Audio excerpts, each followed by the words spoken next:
Tes, ya. Nggak hidup, Pak? Oh iya, udah hidup. Baik, assalamualaikum warahmatullahi wabarakatuh. Oke, mohon izin Bapak Ibu, saya di sini ingin menyampaikan terkait dengan 7 jurus guru BK hebat ya Bapak Ibu. Jadi kemarin waktu pelatihan di BGTK kami dilantik, dilantik. Jadi semacam instruktur lah atau fasilitator untuk daerah DKI Jakarta. Hari ini saya ingin menyampaikan 7 jurus guru BK itu ya dalam apa ya, dalam kegiatan diseminasi ini. Ini lewatin aja ya Bapak Ibu ya. Nah, itu nyanyiannya, sudah ada jinglenya dan sebagainya. Jadi program kementerian ini lebih kayak mengarahkan Bapak Ibu guru harus mengetahui, harus memahami dan juga mengimplementasikan terkait dengan deep learning dan juga dikolaborasikan dengan jurus-jurus BK. Nah, jurus-jurus BK inilah yang harapannya Bapak Ibu guru bisa mendapatkannya secara menyeluruh. Bukan hanya untuk guru SMA, tapi juga buat guru SMP, buat guru SD, dan juga buat guru TK. Seperti itu Bapak Ibu. Langsung saja. Nah, ini Bapak Ibu. Jadi ada 7 jurus guru BK hebat, tapi saya cukup 2 aja hari ini. 2 aja yang diwajibkan dari BGTK, yaitu yang pertama kenali potensi, kemudian juga mengelola emosi, terus juga yang ketiga ada tumbuhkan resiliensi, 4 ada jaga konsistensi, 5 jalin koneksi, 6 bangun kolaborasi, dan terakhir jurus 7 yaitu menata situasi. Nah, yang ingin saya sampaikan ada 2, yaitu yang pertama kenali potensi. Maka dari itu kemarin saya minta Bapak Ibu untuk mengisi tes minat bakat, tes gaya belajar. Nah, Bapak Ibu, alangkah baiknya ketika kita mengetahui murid kita, berdasarkan hasil tes diagnostik kemarin, kita sudah mendapatkan hasil gaya belajar, kecerdasan, dan sebagainya. Itu sudah komprehensif. Nah, jadi harapannya Bapak Ibu sudah mengisi kuesioner atau angket terkait dengan gaya belajar Bapak Ibu. Sudah mengisi kah? Sudah. Oke, Bu Mersa apa Bu? Kinestetik, luar biasa. Oke, baik. Kita lanjut. Nah, nanti kita menggunakan ARKA. Jadi di sini 7 jurus guru BK kita hanya membahas 1 sama 3 aja ya, Bapak Ibu. Ya.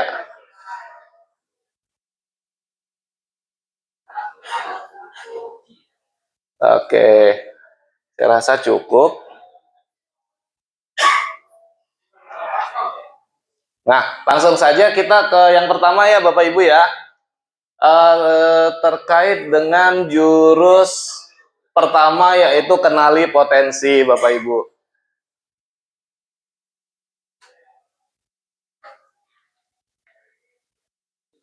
Ini sambil ini sudah ya. Nah, kenali potensi nanti menggunakan ARKA. Jadi ARKA ini aktivitas refleksi konsep dan aplikasi. Nanti aktivitasnya nanti saya mau nanya-nanya Bu Mersa ya. Mungkin di sini ada juga yang auditori, di sini ada Bapak Ibu. Kinestetik semua ya? Oh, Bapak auditori. Wah, luar biasa. Nanti saya juga mau nanya Pak Adit. Wah, mantap Pak Adit. Oke, nah Bapak Ibu, kalau di apa ya?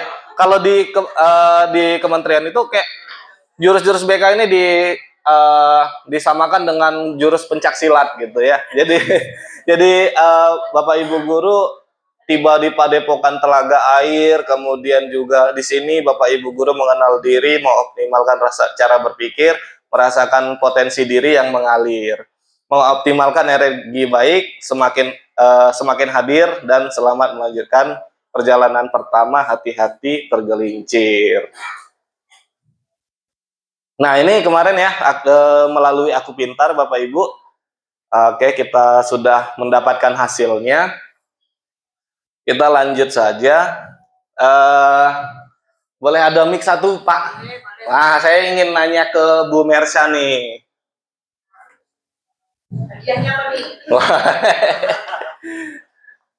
Oke, baik Bu Mersha. Tadi hasilnya apa Bu Mersha? Ibu Mersha kinestetik ya? Maaf Bu, boleh 2 mic-nya Bu? Hah? Mic-nya 2. Kenapa harus 2? Iya nyala. Iya. Oh iya. Iya. Baik, potensinya kinestetik ya Bu ya. Iya. Nah, saya dari Ibu sendiri, apakah hasil asesmennya itu membantu nggak Bu dalam karir Ibu sebagai guru gitu? Membantu. Membantu. Iya. Boleh jelaskan bagaimana Bu membantunya? Dalam mengajar? Iya. Ketika dalam mengajar, saya tidak hanya mengajar lewat teori, tapi harus bisa dipraktekkan dan dilakukan. Sehingga melalui praktek yang dilaksanakan oleh siswa, saya bisa mengenali pribadi dari setiap siswa, gitu. Oke, baik Ibu. Dan kalau misalnya Ibu, kita kan sudah ada proses asesmen nih kepada anak murid kita. Mereka juga dapat auditori, ada yang visual, ada kinestetik ya. Nah, Ibu gimana caranya memanfaatkan hal tersebut dalam kelas? Tentunya kan harus mengenali pribadi siswa ya. Tidak semua bisa diterapkan sama. Jadi berbeda-beda. Kita melihat siswanya yang seperti ini, misalnya dalam asesmen itu tidak bisa disamakan semuanya, tidak bisa global kita memberikan asesmen. Berarti berdiferensiasi ya Bu ya. Baik. Terima kasih, tepuk tangan buat Bu Mersha. Oke, lanjut ya Bapak Ibu. Pak Adit nanti ya Pak Adit ya. Oke, baik. Nah Bapak Ibu boleh nonton video dulu Bapak Ibu. Ya.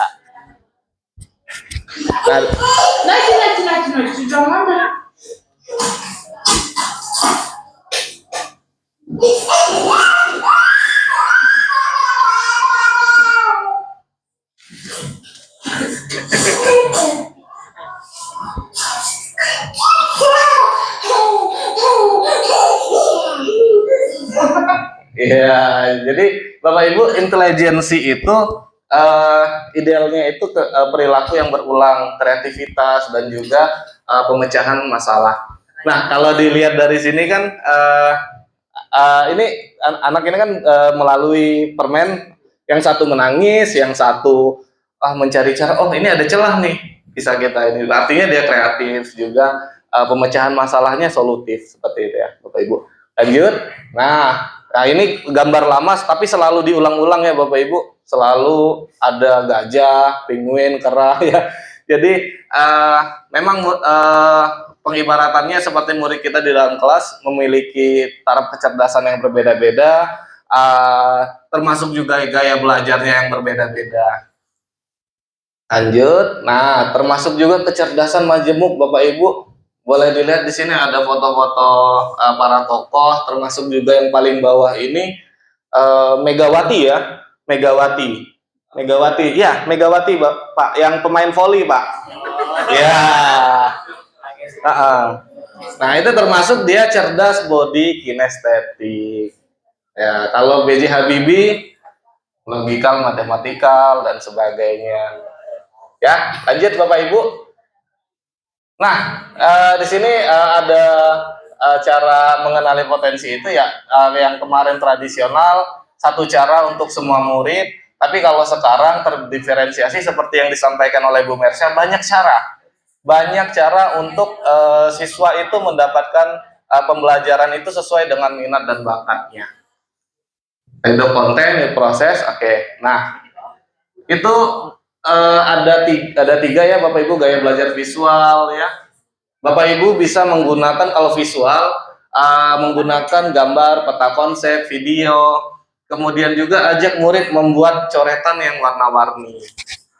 Nah kalau auditori yang kedua, Bapak Ibu guru juga bisa menggunakan diskusi, tanya jawab, rekam suara, lagu edukatif ya, dorong murid untuk menjelaskan kembali. Nah Selanjutnya yang ketiga yaitu kinestetik. Kalau di kelas biasanya anak-anak itu bosen. Nah, biasanya banyak murid kita itu senang pelajaran olahraga. Dan memang ada kalau seperti saya Bapak Ibu ya, kalau saya belajarnya itu kinestetiknya itu 84%. Kalau saya asesmen diri sendiri, kalau sedang mengajar itu tangan saya gerak. Kalau sedang duduk kaki saya yang gerak gitu ya. Iya, itu karena kinestetik, Pak, gitu. Ya, kemudian ada juga murid kita yang kalau belajar ada teman sekelasnya itu duduk di samping, dijewer, ditoel-toel. Boleh jadi itu kinestetik, bukan nakal ya Bapak Ibu ya. Gitu. Dan ini adalah gaya belajar murid-murid kita yang memang perlu kita pahami bersama. Next. Nah, ini sebenarnya ada lagi Bapak Ibu asesmen buat diri masing-masing. Ini menggunakan RIASEC ya. Realistik, artistik, enterprising, investigatif, sosial, konvensional. Nah, oke. Lanjut lagi. Ya, terima kasih Bapak Ibu. Jadi jurus 1 sudah Bapak Ibu dapatkan, tinggal nanti diimplementasikan di dalam kelas. Oke, kita lanjut ke jurus ketiga. Nah, jurus ketiga. Oke, next aja. Saya pengen Pak Adit deh satu. Woi, Pak Adit, boleh maju ke depan Pak Adit? Ya, boleh ke depan Pak Adit. Tepuk tangan dulu buat Pak Adit.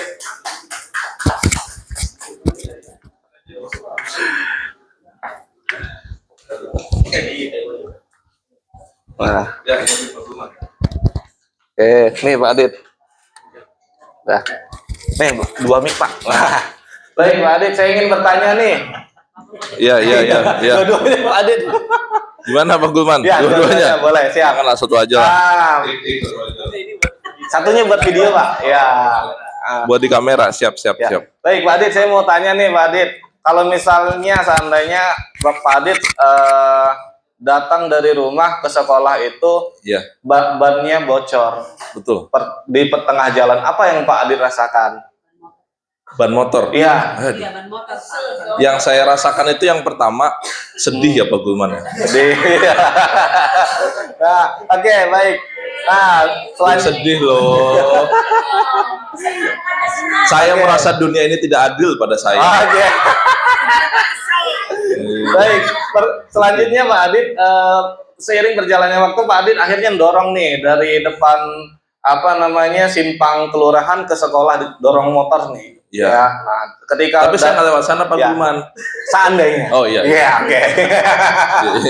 Oke, seandainya Pak Adit dari sana dorong motor ke sekolah. Sampai di sekolah jam pertama, Pak Adit mau masuk di jam pertama ya. Nah, masuk jam pertama terus Pak, ini hari Rabu bukan? Kalau hari Rabu saya nggak bawa motor. Anggap aja seperti itu. Oh bukan hari Rabu. Ya, pura-pura. Nah, anggap aja Pak Adit. Imajinasi saya harus konkret, Bu. Oh, harus konkret ya. Oke, baik. Lanjut ya Pak Adit.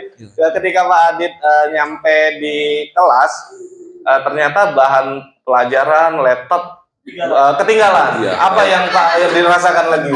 Sedih lagi. Nah, stres lagi. Nah, yang terakhir, ketika Pak Adit masuk di kelas, ternyata sebagian murid itu tidur. Oh iya. Nah, apa ingin Pak Adit yang Bapak Adit rasakan? Sedih lagi. Nah, baik. Ketika Pak Adit jatuh di fase kesedihan itu, kira-kira apa yang ingin Pak Adit lakukan supaya Pak Adit bisa kembali pada titiknya, kembali pada semangat lagi nih. Apa yang ingin Pak Adit lakukan? Ya, baik. Ini sedih lagi saya. Udah, ya.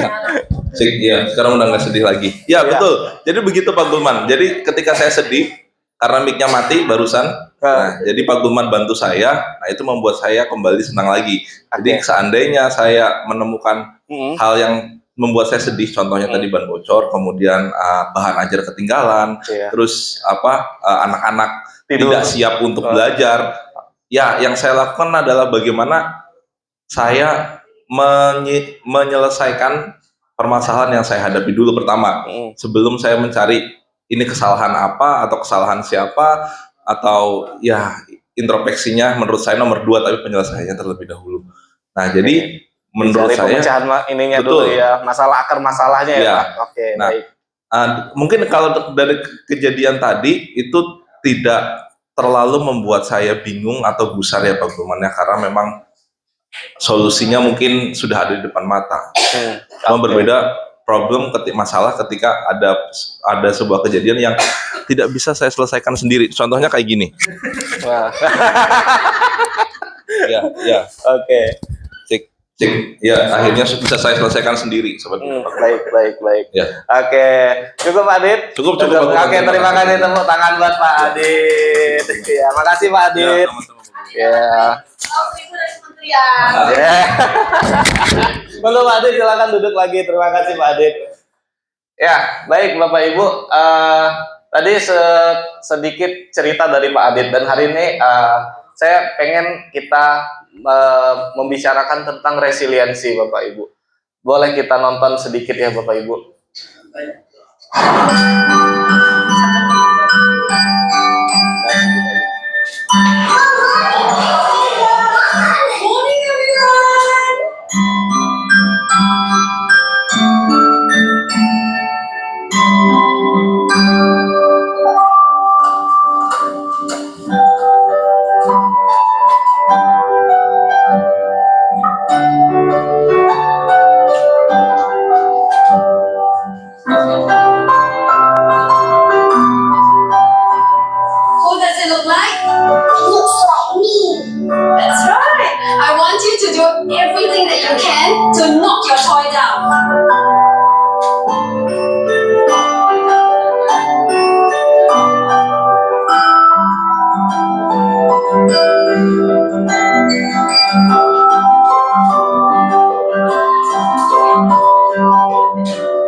Baik Bapak Ibu, tadi terkait dengan resilience ya Bapak Ibu, atau kalau kita nyebutnya itu sebagai apa ya, daya lenting.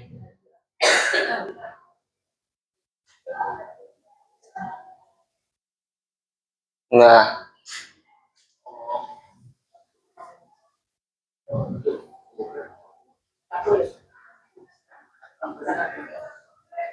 ya Bapak Ibu, jadi resilience itu adalah kemampuan seseorang untuk bangkit kembali. Jadi dari kesulitan yang Pak Adit hadapi, ban bocor, kemudian juga bahan ajar ketinggalan, murid tidur di kelas. Nah, kesulitan, stres atau trauma yang dialami dalam hidup,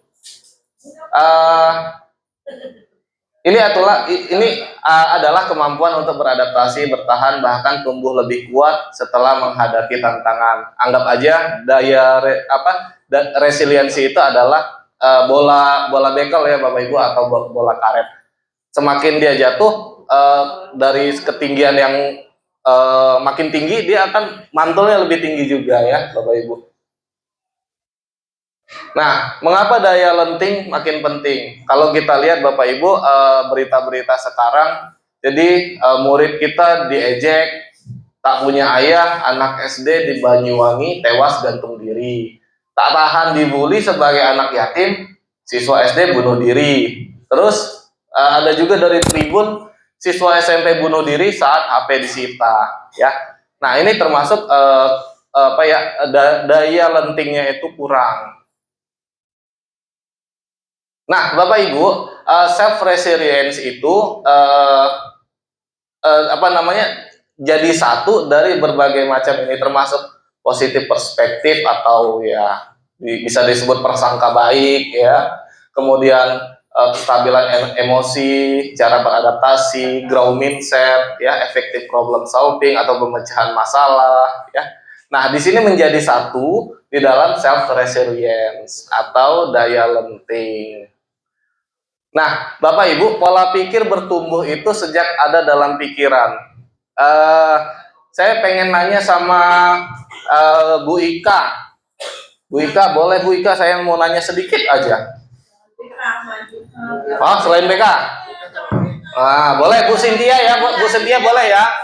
Nah, Bu Cynthia, dikit aja Bu. Saya ingin bertanya, kalau misalnya ada murid dari Ibu lomba OSN nasional nih, dia menang nih, juara. Ibu apa yang Ibu lakukan? Memberi semangatnya, cara memberikan semangatnya. Iya, apa yang Ibu katakan ketika dia juara satu lomba OSN bahasa Indonesia gitu? Selamat atas prestasi yang diperoleh dan bisa menjadi acuan ke depannya, bisa lebih baik lagi dan lebih berprestasi. Baik, terima kasih Bu Cynthia. Dan satu lagi saya ingin ini sebagai kesiswaan deh, Bu Eva. Saya ingin tanya nih Bu, kalau dari Ibu sendiri, kalau misalnya ada murid yang selalu terlambat, selalu terlambat, pokoknya terlambat terus gitu, sudah dipanggil orang tua terlambat lagi. Nah, apa yang Ibu katakan kepada anak murid kita? Mungkin kita menyapa dia dulu pertama pastinya ya. Terus ditanyakan kenapa ini terlambat lagi, apa sih kendalanya yang kamu hadapi sehingga keterlambatan ini berulang-ulang. Berulang-ulang kan ya. Ya mungkin ditanya dulu secara persuasi dan pendekatan. Baik.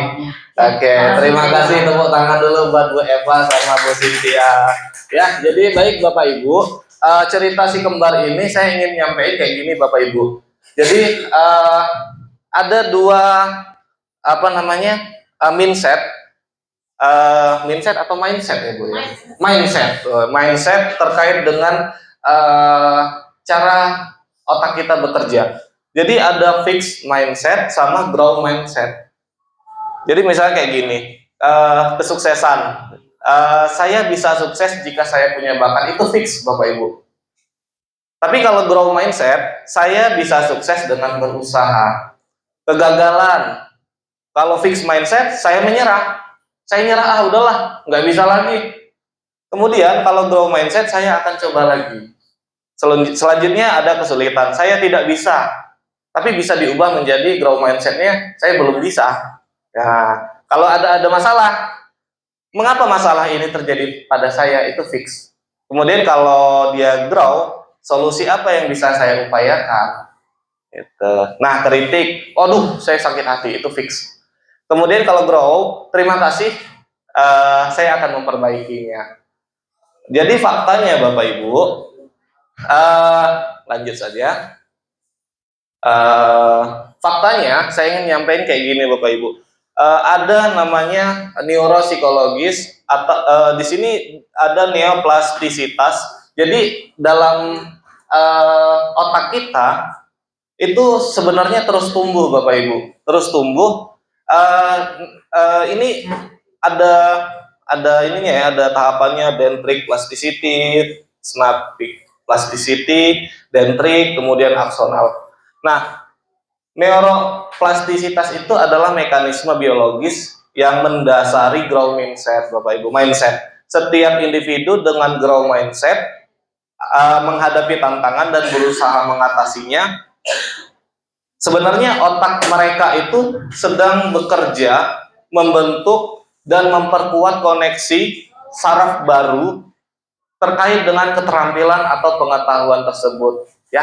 Jadi Bapak Ibu, ini sudah ada penelitiannya juga. Sebenarnya otak itu terus berkembang. Bahkan sekarang ilmu psikologis itu sudah mempelajari neuropsikologi, ya bahasanya. Jadi mempelajari tentang bagaimana otak berkembang, ya, bagaimana perilaku itu terjadi, ya. Nah, Bapak Ibu, fakta yang kedua yang ingin saya sampaikan yaitu pujian itu menghancurkan resiliensi.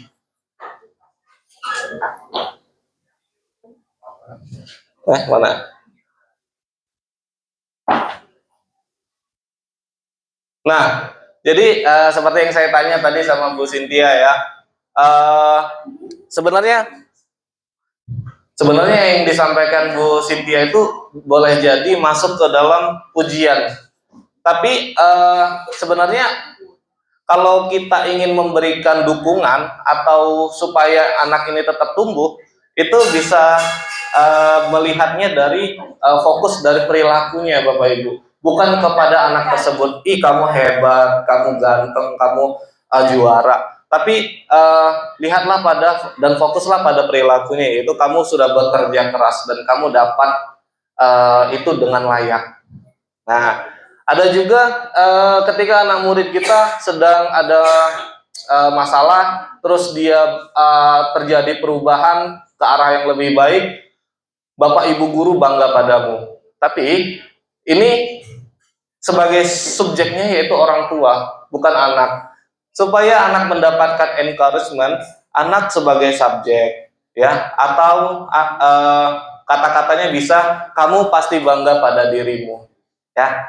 Nah, selanjutnya juga orang dewasa sebagai pengontrol. Tapi kalau kita memberi dukungan, kita memberi kepercayaan. Bapak Ibu percaya kamu bisa belajar dari kesalahan. Nah, selanjutnya pujian, fokus pada kesempurnaan hasil. Wah, suara kamu merdu banget. Nah, itu sudah membuat ini anak fix mindset.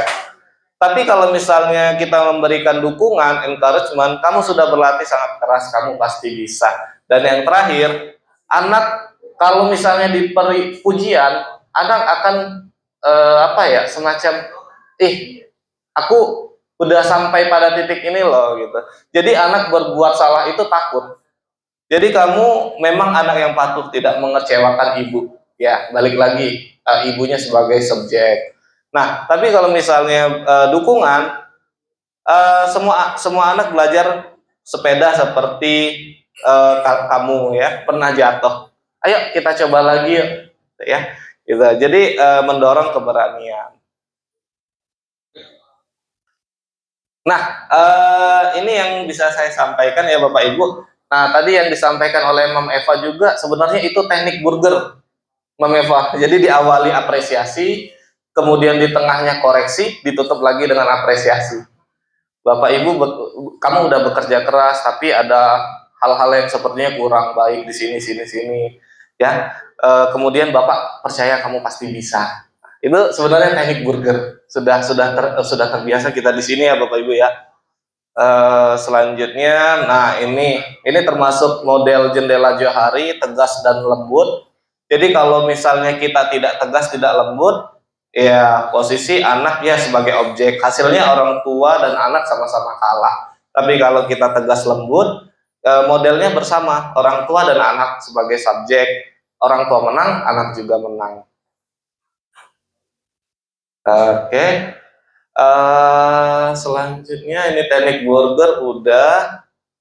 Nah, baik Bapak Ibu, terima kasih. Saya sudah menyampaikan jurus ketiga, yaitu tumbuhkan resiliensi. Terima kasih Bapak Ibu atas perhatiannya. Selamat pendekar, sudah berusaha mempelajari jurus ketiga ini. Kamu sudah menguasai dan harapannya Bapak Ibu bisa mengaplikasikannya. Sekian dari saya, terima kasih. Assalamualaikum warahmatullahi wabarakatuh. Waalaikumsalam warahmatullahi wabarakatuh. Berikan aplaus tepuk tangan pada Bapak Nurmansyah.